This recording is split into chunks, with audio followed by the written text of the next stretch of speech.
Εάν ο lead τραγουδιστής δεν παρατούσε την μπάντα του, δεν θα μπορούσαν να υπάρξουν ποτέ οι Queen. Το 1968 ο Brian May και ο Roger Taylor είχαν ένα συγκρότημα που το έλεγαν Smile. Τραγουδιστής τους ήταν ο Tim Staffel, ο οποίος είχε ένα κολλητό στο πανεπιστήμιο, τον Farouk Bulsara, ναι, το μετέπειτα Freddie Mercury. Ο Freddie ήταν ο νούμερο 1 φαν τους, πήγαινε στις συναυλίες και τους έκανε παρατηρήσεις για το πώς να στείνονται στη σκηνή. Το 1970 ο Staffel αποχωρεί. Έτσι μπαίνει ο Freddie αμέσως στη θέση του.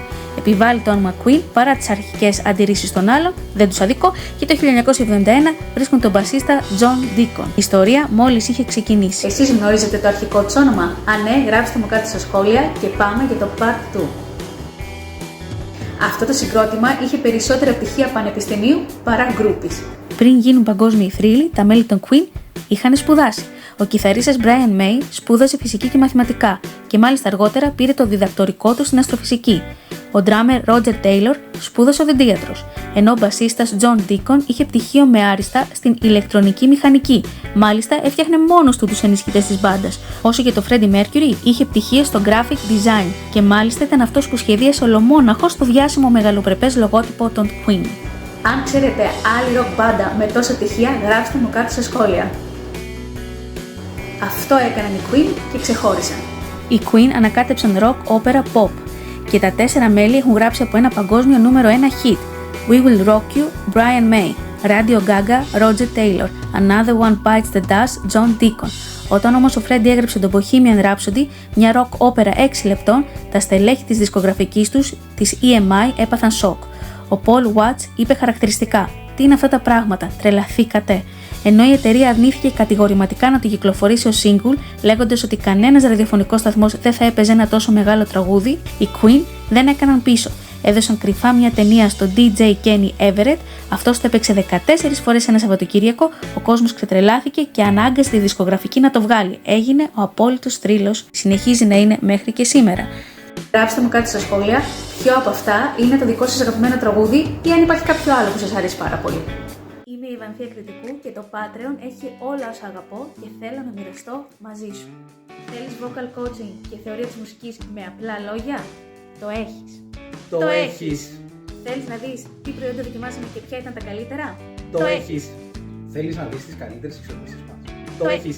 Θέλεις backstage? Το έχεις. Το έχεις. Γιατί όλα αυτά στο Patreon? Γιατί η μουσική και η ζωή είναι όλα αυτά μαζί. Σε ευχαριστώ πολύ που με στηρίζεις στο κανάλι μου στο YouTube, αλλά και τα τραγούδια μου στο Spotify.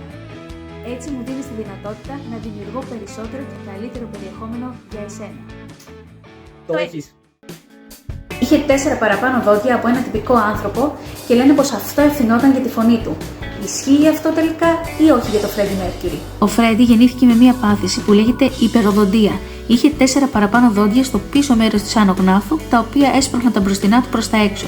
Παρά τα εκατομμύρια του, δεν τα ίσχυσε ποτέ, γιατί φοβόταν τρελά ότι αν άλλαζε η δομή του στόματός του, θα άλλαζε ο χώρος αντίχησης και θα καταστρεφόταν η φωνή του. Και η φωνή του ήταν όντως θαύμα. Επιστήμονες που την ανέλυσαν βρήκαν ότι οι φωνητικές του χορδές δονούνταν με μια συχνότητα που λέγεται υποαρμονική, κάτι που συνήθως κάνουν μόνο οι μοναχοί στο Θιβέτ. Είχε εύρος 4 οκτάβων και ένα βιμπράτο που δεν μπορούσε να αντιγράψει κανείς. Ως ερμηνεύτρια και vocal coach, σίγουρα θα είχα αυτό το φόβο για να μην χαλάσει η αντίχηση. Εσείς θα κάνατε αυτή την αλλαγή ή θα είχατε κι εσείς τον ίδιο φόβο? Η στιγμή που οι Queen σχεδόν διαλύθηκαν, αλλά τελικά κατέληξαν να γράψουν ιστορία. Στις αρχές των 80's, η μπάντα ήταν στα πρόθυρα της διάλυσης λόγω του ότι ο Freddie αποφάσισε να κάνει solo καριέρα. Μέχρι τις 13 Ιουλίου του 1985. Πήραν μέρος στο Live Aid στο Wembley. Οι Queen μπαίνουν στη σκηνή και μέσα σε 21 λεπτά παραδίδουν την κορυφαία live εμφάνιση όλων των εποχών, ενώνοντας την μπάντα για πάντα. Στο ίδιο ακριβώς στάδιο όμως γράφτηκε και ο επίλογος. Στις 20 Απριλίου του 1992, λίγους μήνες μετά το θάνατο του Freddie, τα εναπομείναντα μέλη διοργάνωσαν το The Freddie Mercury Tribute Concert. 72.000 εισιτήρια πουλήθηκαν σε 2 ώρες. Θρύλοι όπως ο George Michael, ο Elton John και ο Axl Rose ανέβηκαν στη σκηνή για να τραγουδήσουν τα κομμάτια του Freddie, μαζεύοντας εκατομμύρια για την καταπολέμηση του AIDS μέσω του ιδρύματος The Mercury Phoenix Trust που λειτουργεί μέχρι και σήμερα. Αν δεν έχετε δει το βίντεο από το Live Aid, πρέπει να το δείτε όπως και τίποτε. Είναι ανατριχιαστικό. Και σίγουρα είναι κάτι που κάθε ερμηνευτής ή ερμηνεύτρια θα ήθελε να ζήσει στη ζωή του. Η τραγική αλήθεια πίσω από τις τελευταίες ηχογραφήσεις του Freddie Mercury. η καρδιά του Φρέντι άνοικε πάντα σε δύο ανθρώπους. Ο μεγάλος έρωτας της ζωής του ήταν η Μέρι Όστιν. Μάλιστα είχαν αρμονιαστεί το 1973, αλλά ο γάμος δεν έγινε ποτέ, καθώς ο Φρέντι της εξομολογήθηκε αργότερα την αλήθεια για τη σεξουαλικότητά του. Παρόλο που χώρισαν ως ζευγάρι, έμειναν αχώριστοι μέχρι το θάνατό του. Την αποκαλούσε τη μοναδική του αληθινή φίλη ή Love of my life, γι' αυτό και της άφησε την έπαυλή του και τα πνευματικά δικαιώματα των τραγουδιών του. Στα τελευταία του χρόνια όμως βρήκε την απόλυτη συντροφικότητα στα μάτια του Jim Hutton.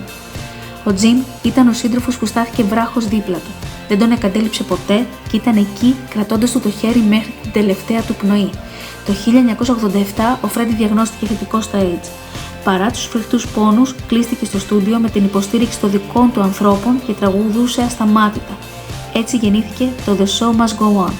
Στις 23 Νοεμβρίου του 1991 το ανακοίνωσε επίσημα στον κόσμο και μόλις 24 ώρες μετά έφυγε από τη ζωή σε ηλικία 45 ετών. Το Show Must Go On προκαλεί ένα τριχύλα μέχρι και σήμερα. Πρώτη φορά που το άκουσα ήταν στο Moulin Rouge που το τραγούδισε η Nicole Kidman με ένα διαφορετικό τρόπο και με ένα τέτοιο τρόπο ώστε να ενταχθεί μέσα στην ταινία. Και τότε ακόμη ήταν ανατριχιαστικό. Πού βρίσκονται όμως όλα τα υπόλοιπα μέλη της μπάντας των Queen και ποιος εξαφανίστηκε ολοκληρωτικά? Μετά το θάνατο του Φρέντι, η μπάντα πάγωσε. Ο Brian May είναι σήμερα 78 ετών, ζει, βασιλεύει και εκτός από θώσεις κιθάρας είναι και αστροφυσικός. Ο drummer Roger Taylor είναι 76 ετών και συνεχίζει κανονικά τη μουσική του. Οι δυο τους περιοδεύουν ακόμα σε όλο τον κόσμο ως Queen και Adam Lambert. Τι έγινε όμως ο μπασίστας John Deacon? Ο θάνατος του Φρέντι τον διέλυσε. Δήλωσε ότι ο Φρέντι δεν αντικαθίσταται και το 1997 αποσύρθηκε οριστικά από τη δημόσια ζωή. Ζει απομονωμένος στο Λονδίνο και δεν έχει εμφανιστεί ποτέ ξανά από τότε. Πιστεύετε πως καλά έκανε ο John Deacon που αποσύρθηκε? Γράψτε μου κάτω στα σχόλια. Η ταινία του Michael Jackson μόλις έκλεψε το ιστορικό ρεκόρ της ταινίας των Queen. Το 2018 κυκλοφόρησε η ταινία Bohemian Rhapsody που αφορούσε τους Queen, χαρίζοντας Όσκαρ στο Ραμί Μάλεκ. Για χρόνια αυτή η ταινία κρατούσε τα σκύπτρα της πιο κερδοφόρας μουσικής βιογραφίας στην ιστορία, με το απίστευτο ποσό των 911 εκατομμυρίων δολαρίων στο box office. Όμως το ρεκόρ έσπασε. Η βιογραφική ταινία Michael για τον Michael Jackson σάρωσε τα πάντα. Ξεπέρασε τα 977 εκατομμύρια δολάρια και πήρε την πρωτιά. Το πιο τρελό τρίβια, οι δύο ταινίες έχουν τον ίδιο ακριβώς παραγωγό, τον Graham King. Ο άνθρωπος αυτός πήρε την επιτυχημένη συνταγή των Queen, την εφάρμοσε στο Michael Jackson και κατάφερε να σπάσει το δικό του παγκόσμιο ρεκόρ. Αφήνοντας την ταινία των Queen στη δεύτερη θέση. Και με αυτό το εντυπωσιακό box office battle ξεκινάει το δικό μας αφιέρωμα.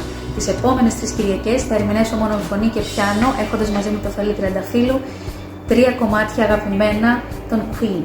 Γράψτε μου κάτω στα σχόλια ποια πιστεύετε ότι είναι και κάντε μια εγγραφή, άλλωστε είναι δωρεάν για να μην χάνετε τα μηνιαία previews σε μεγάλα συγκροτήματα. Εάν θέλετε κάποιο συγκεκριμένο, μπορείτε να μου γράψετε κάτω στα σχόλια. Εάν θέλετε να ασχοληθώ και με το ελληνικό πεντάγραμμο, θα ήθελα να το γνωρίζω για να το δούμε ίσως σε κάποιο επεισόδιο αργότερα. Μέχρι το επόμενο επεισόδιο.